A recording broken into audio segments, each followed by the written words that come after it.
Everyone, welcome to my channel. मैं तेगू club story my ex husband chase me again का part 2 upload करने जा रहा हूँ। अगर आपने इसके पहले के पार्ट नहीं देखे तो पहले आप देख लीजिए, फिर आपको स्टोरी समझ में आएगी। अगर आपको स्टोरी पसंद आए तो मेरे चैनल को लाइक, सब्सक्राइब एंड कमेंट कर दीजिएगा। Let start the story. Story की स्टार्टिंग में हम जंकुक को देखते हैं जो कि लिसा पर चिल्ला करके वहाँ से निकल चुका होता है और वो बार बार ते के पास कॉल कर रहा था, लेकिन ते जंकुक का कॉल नहीं उठाती क्योंकि वो लग ही नहीं रहा था, क्योंकि ते ने जंकुक को ब्लॉक करके रखा था और अभी तक उसने अनब्लॉक नहीं किया था, जिसकी वजह से जंकुक को ते के ऊपर बहुत ज़्यादा गुस्सा आ रहा था। ते बोलती है और दूसरी तरफ हम ते को देखते हैं जो कि अपना बैग पैक कर रही थी और वो अपने मॉम डैड के पास जाने वाली थी, क्योंकि उसके मॉम डैड यहाँ पर नहीं रहते थे। वो कोरिया छोड़ करके बहुत पहले ही अमेरिका शिफ्ट हो गए थे। कभी कभी यहाँ पर आया करते थे, वैसे तो वो हमेशा अमेरिका में उनका बिजनेस था। ते वहाँ के लिए निकलने वाली थी, तभी जंकुक के पास उसके असिस्टेंट का कॉल आता है और बोलता है कि सर मैम अभी एयरपोर्ट पर हैं। ये सुन करके जंकुक बोलता है थैंक यू मुझे बताने के लिए।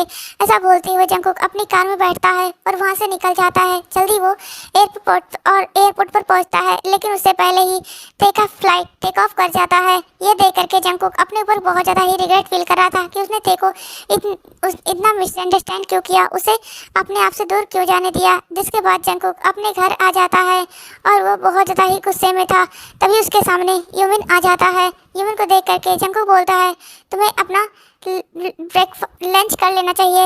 ये सुन करके यूमिन बोलता है मुझे गंदी मम्मा चाहिए, वो कहाँ पर है। ये सुन करके जंकुक बोलता है वो बाद में आ जाएगी। ये सुन करके यूमिन रोने लगता है और उसको रोता देख करके जंकुक उसे अपनी गोद में उठा लेता है और बोलता है चलो मैं तुम्हें कुछ खिला देता हूँ। जिसके बाद जंकुक यूमिन को खिलाता है और उसे ले जा करके उसके रूम में सुला देता है। यूमिन बोलता है मुझे गंदी मम्मा के हाथ स्टोरी सुननी है। ये सुन करके जंकुक बोलता है वो अब नहीं आएगी। ऐसा बोलते हुए जंकुक वहाँ से चला जाता है। दूसरी तरफ जंकुक अपने मॉम के पास कॉल करता है और बोलता है मॉम क्या आपने ते के पास कभी कॉल किया था। ये सुन करके जिन बोलती है नहीं जंकुक मैंने उसके पास कोई भी कॉल नहीं किया था, वो तो 2 दिन से मुझसे मिलने भी नहीं आई, पता नहीं क्या हुआ है। ये सुन करके जंकुक बोलता है क्या हुआ था 2 दिन पहले। जिसके बाद मिसेस जिन सब कुछ बता देती हैं। ये सुन करके तो जंकुक बहुत ज़्यादा गुस्सा होता है और बोलता है मॉम आप ते के साथ ऐसा क्यों करती हैं। ये सुन करके मिसेस जिन बोलती है जंकुक मैं क्या कर रही हूँ, वो मुझे सच में एक ग्रैंडसन नहीं दे सकती तो मैं फिर उसको क्या कहूँ। ये सुन करके जंकुक बोलता है मॉम आप क्या कुछ जानती भी हैं। ये सुन करके मिसेस जिन बोलती है क्या जानना है मुझे। जिसके बाद जंकुक बोलता है मैं अभी आया हूँ। जिसके बाद जंकुक वहाँ से निकल जाता है और वो अपने ओल्ड हाउस पहुँचता है। जिसके बाद मिसेस जिन बोलती हैं तुम क्या बताना चाहते थे। जिसके बाद जंकुक बोलता है मॉम आप जानती हैं कितने कभी क्यों नहीं प्रेग्नेंट हुई, क्योंकि मैंने आज तक उसे टच भी नहीं किया था, वो तो आज तक अनटच थी। ये सुन करके तो जंकुक की मॉम बड़ी तो बिल्कुल ही शौक हो जाती है और बोलती है जंकुक मुझे तुमने ये बात पहले क्यों नहीं बताई थी। तुम्हें पता है मैंने ते के साथ क्या क्या नहीं किया है, उसे कितने ज़्यादा सर्जरी कितने सारे मैंने उसे मेडिसिन कितना सारा इंजेक्शन लगवाया है, जिसकी वजह से उसे पेन भी होता था, लेकिन उसने एक उप तक नहीं कही थी। उसने कभी मुझसे ये नहीं कहा कि ये तुम्हारी वजह से है। ये सुन करके जंकुक बोलता मॉम एक बार तो मुझसे आप पूछ लेती कि ते क्यों नहीं प्रेग्नेंट है और या हमारे बीच में कुछ है या नहीं। ये सुन करके जब मिसेस जिन बोलती है मुझे हमेशा ही नॉर्मल दिखती थी, इसलिए मुझे लगा कि तुम्हारे और ते के बीच में सब कुछ नॉर्मल है, लेकिन तुमने ऐसा क्यों किया। तुम्हें अपने ऊपर बहुत ज़्यादा घमंड है जंकुक, लेकिन तुमने ते के साथ अच्छा नहीं किया है। मैं तो ते के लिए इतना ज़्यादा बैड फील कर रही हूँ कि मैं लाइफ में उसके सामने अपना मुंह भी नहीं दिखा सकती। ये सुन करके मिसेस जिन की तरफ जंकुक देखता है और बोलता है मॉम मैं जानता हूँ मुझसे गलती हो गई है और मुझे ते के साथ ऐसा नहीं करना चाहिए था, लेकिन मॉम आपने भी काम नहीं किया है।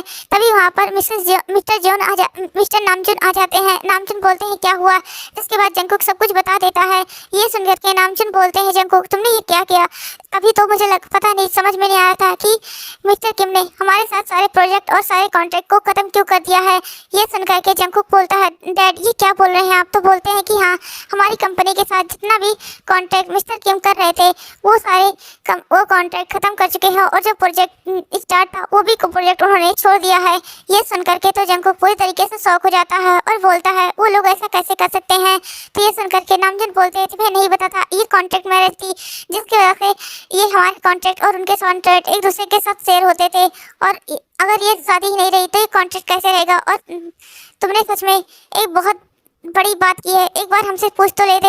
ये सुन करके जंकुक बोलता है डैड मैंने कुछ भी नहीं किया है, उसने ही मुझे डिवोर्स दिया है। ये सुन करके मिसेस जिन बोलती हैं तो तुम्हारे साथ कब तक रहती, 5 साल से तुम्हारे भाई के बेटे का बोझ ढो रही है, और तुम्हारी माँ की इतने सारे ताने, पता नहीं कितने सारे पार्टीज में उसे ताना दिया जाता था कि वो बांझ है, वो माँ नहीं बन सकती। ये सुन करके जंकुक बोलता मॉम, मैडम जिन मिसेस जिन बोलती हैं तुम मॉम मुझे बोलना बंद कर दो, क्योंकि तुम जब मुझे मॉम बोलते हो तो मुझे इतना ज़्यादा गुस्सा आता है कि अपनी जान लेने का मन कर रहा है मुझे, ऐसा बोलती हो। मिसेस जिन गुस्से से अपने रूम में चली जाती हैं। जंकुक पीछे पीछे जाना चाहता था, लेकिन मिस्टर किम जंकुक का हाथ पकड़ लेते हैं। मिस्टर जॉन जंकुक का हाथ पकड़ लेते हैं और बोलते हैं रहने दो, उसे जाने दो। लेकिन तुम क्या सोच रहे हो, तो बोलते हैं मुझे तेरे से माफ़ी मांगनी है। ये सुनकर के नामजन बोलते हैं कि मैं भी उससे माफ़ी मांगना चाहता हूँ, क्योंकि हमने भी उसके साथ कुछ गलत कम नहीं किया है। ये सुनकर के तभी जिन आती हैं और बोलती हैं तुम अपने भाई को कल ही बुलाओगे और उसके बेटे को उसके पास भेजोगे। तुम 5 सालों से उसके बेटे को ख्याल रख रहे हो, अपनी लाइफ पर ध्यान नहीं दे रहे हो। ये सुनकर के जंकुक बोलता है लेकिन मॉम वो एक बेबी है। तो बोलते हैं कि उसी बेबी की वजह से तुम्हारा रिश्ता इतना ज़्यादा इस कगार पे आ चुका है कि आज तुम दोनों ने डिवोर्स ले लिया है। ये सुनकर के जंकुक बोलता है लेकिन मॉम, तो बोलते हैं जंकुक तुम्हें पता है ते तुमसे कितना ज़्यादा प्यार करती थी, तुमने एक बार छोटी सी उसकी मदद क्या की थी, उसने लाइफ टाइम के लिए तुम्हें अपना पूरा जीवन दे दिया था, लेकिन तुमने क्या किया, उस इंसान की कदर नहीं की और हमने भी उस इंसान को ही गलत समझा। ऐसा बोलते हुए मिसेस जिन बहुत ज़्यादा ही रोने लगती हैं, जिसके बाद मिस्टर नामजून उन्हें संभालते हैं। जंकुक वहाँ से चला जाता है। जंकुक जब अपने घर पर आता है तो वो देखता है कि लिसा उसके घर पर आई होती है। ये देखकर बोलता है जंकुक तुम यहाँ पर क्या कर रहे हो लिसा।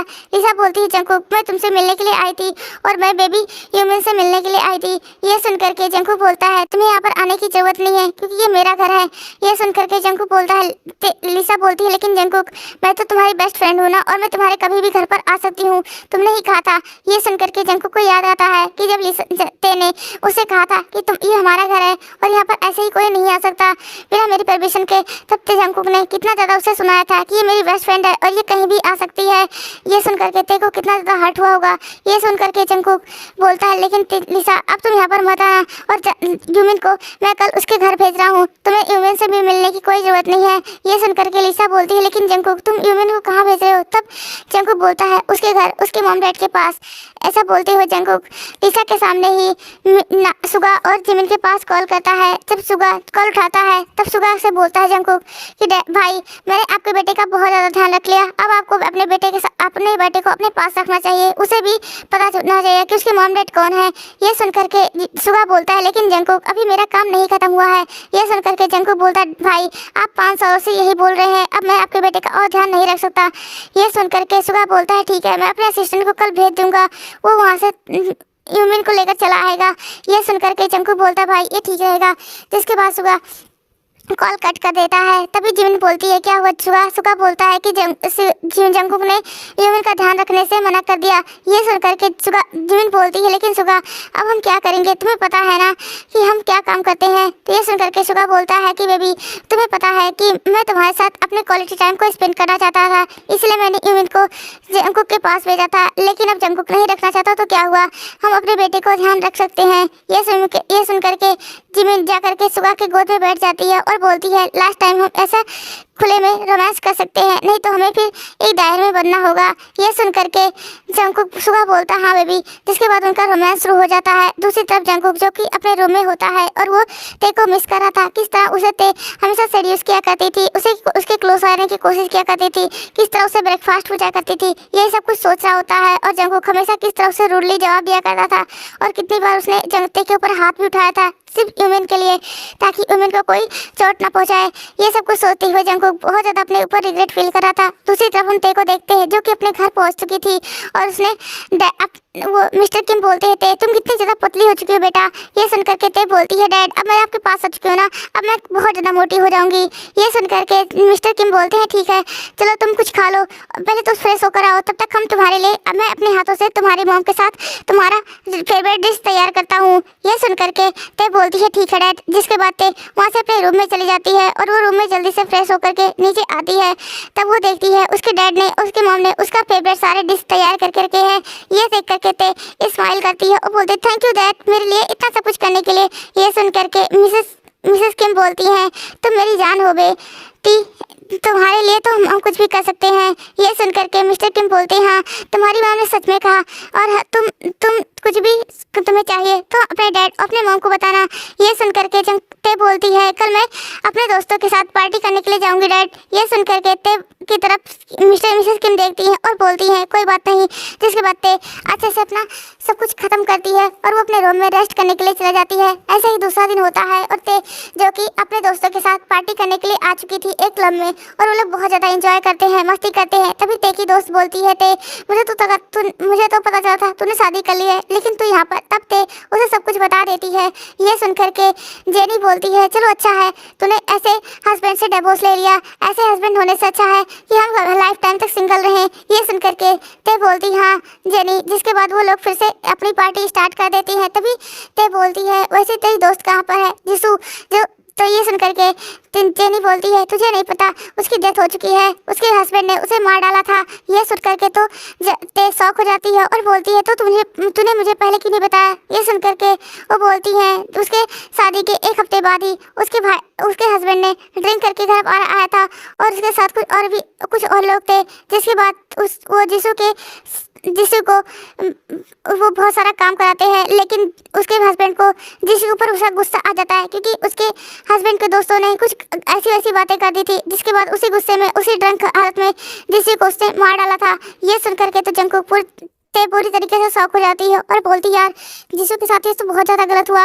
ये सुन करके ते बोलती है तो उसको जेल वेल हुआ कि नहीं। तो बोलते हैं कि जिसू के डैड ने उसे अपने हाथों से सजा दी थी, मतलब उन्होंने उसे इस दुनिया से ही ख़त्म कर दिया क्योंकि उनकी बेटी तुम्हें पता ही है कि जिसू के डैड जिसू से कितना ज़्यादा प्यार करते थे, इसलिए जिसू के डैड ने उसे अपने हाथों से सजा दिया था। ये सुन करके तो ते बोलती है तो उनके डैड को तो बोलते हैं तुझे पता है ना जिसू के डैड एक माफिया है तो उनका कोई कुछ कैसे बिगाड़ सकता है। ये सुन करके ते बोलती हाँ यार मैं तो भूल ही गई थी। तभी वो बोलती है कि वैसे रोजे क्या कर रही है। तो बोलती है रोजे कुछ नहीं कर रही है, वो अपने घर पर है और वो अपने हस्बैंड के साथ अच्छे से टाइम स्पेंड कर रही है। तुझे पता है जो कितना ज़्यादा है अच्छा है, वो अपने वाइफी का कितना ज़्यादा ध्यान रखता है। ये सुन करके ते बोलती है चलो अच्छा है हम दोस्तों में से किसी की लाइफ तो अच्छी है, वैसे भी जिसू चली ही गई मुझे तो कुछ पता भी नहीं चला। ये सुन करके जेनी बोलती है वैसे मेरी भी शादी फिक्स हो चुकी है, मुझे नहीं पता कि मेरा हस्बैंड कैसा है। मेरे मॉम डैड ने अरेंज मैरिज फिक्स की थी और मैंने सोचा कि चलो मैं कुछ तो लाइफ में भी अच्छा होगा, इसलिए मैंने हाँ बोल दिया। ये सुन करके ते बोलती है चलो ठीक है अपना ध्यान रखना। ये सुन करके जेनी बोलती हाँ। जिसके बाद वो लोग फिर से ड्रिंक करने लगते हैं। ऐसे ही उनकी पार्टी खत्म हो जाती है। जेनी और ते अभी अपने रूम में होते हैं और दोनों ही एक दूसरे को कडल करके सो रहे थे। ऐसे ही सुबह हो जाती है। ते बोलती है जेनी उठना उठ, ऐसा बोलते हुए ते जेनी को उठाने लगती है, लेकिन जेनी जो कि उठने का नाम ही नहीं ले रही थी, वो घोड़े गधे कुकुर कुत्ते सब कुछ बेच कर सोई होती है ऐसा लग रहा था।